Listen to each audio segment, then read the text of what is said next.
you give me a specific example of a fossil that was found in the right place that is considered a transition between different kinds of animals? What's been found? Archaeopteryx was the first. Are you aware of the controversy over Archaeopteryx? Was it just a bird? It has both bird and dinosauric features. Decided by who? Who decided it has these different features?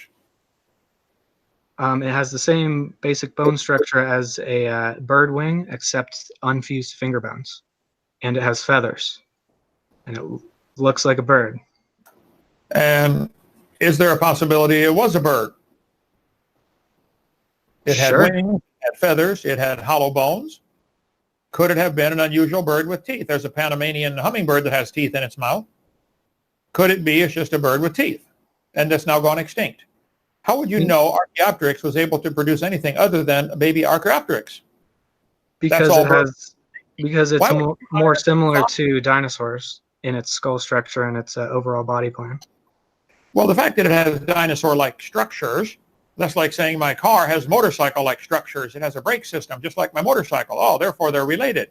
No, that's a good design feature. You want something to stop the vehicle. Brakes on a motorcycle, brakes on a bicycle, brakes on a car, on a train, on a jet. So the fact that it has similar features, you are interpreting to be evidence of relationship. I would interpret it to be evidence of a common designer for a common need.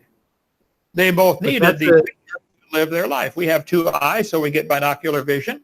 So that's an argument from personal incredulity, because because it's just a guess and saying, well, it seems more likely to me, but we've actually tested our model. We found Archaeopteryx because we assumed that it would be a transition. It was found because of the model, meaning the model is accurate. Well, I think you need to study some more on the actual Archaeopteryx and find out about them. I think many people have come to say that's nothing but just a bird with unusual features. There's also some evidence of some forgery with some of the fossils with Archaeopteryx, gluing the tail on, etc., with the different matrix behind it, the limestone matrix it was glued in being different. There's also evidence of a phenomena called where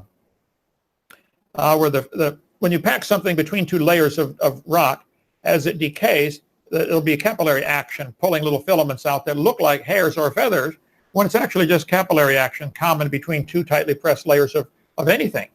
You can put a drop of water on a piece of paper, put another piece of paper on top real tight, and there'll be capillary action, draw it out into little lines around it. So there are those who take that position, that the feathers, that they say they're feathers on dinosaurs, are actually just simple capillary action as the fossil forms, or as the fossil decays, as the creature decays. But again, you're putting an awful lot of weight on fossils that are dead, that you can't prove had any children. You're claiming evolution happened in the past. Where is it happening today? What animal today is changing into something else? Or is it just coincidence that we've arrived? Everyone agrees the Archaeopteryx has feathers. And this here. Yes. Archaeopteryx. Absolutely. Oh, I love Archaeopteryx. Mm-hmm. I'm so old. I knew about Archaeopteryx before you were born. Predicted by the evolutionary model.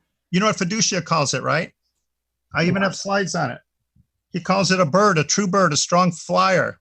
He calls it paleobabble to think it came from a reptile. Are you familiar with the paleobabble quote? No. So that's great.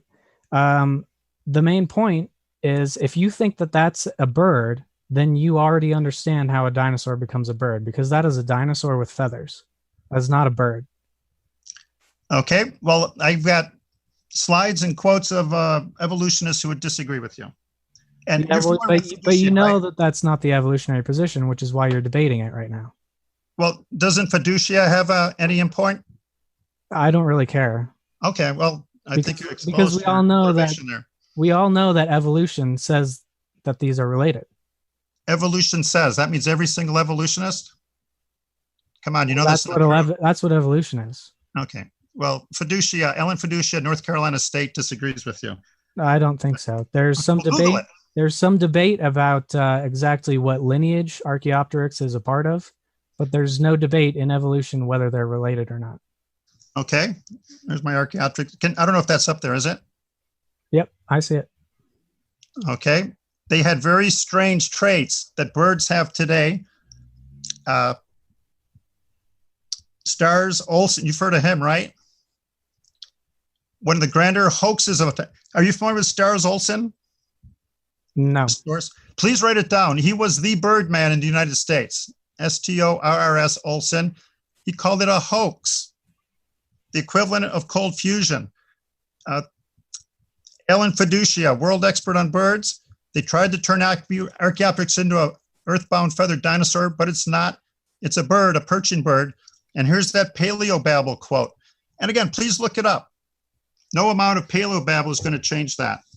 And there's many more evolutionists who do not embrace Archaeopteryx as an ancestor to a bird. Okay,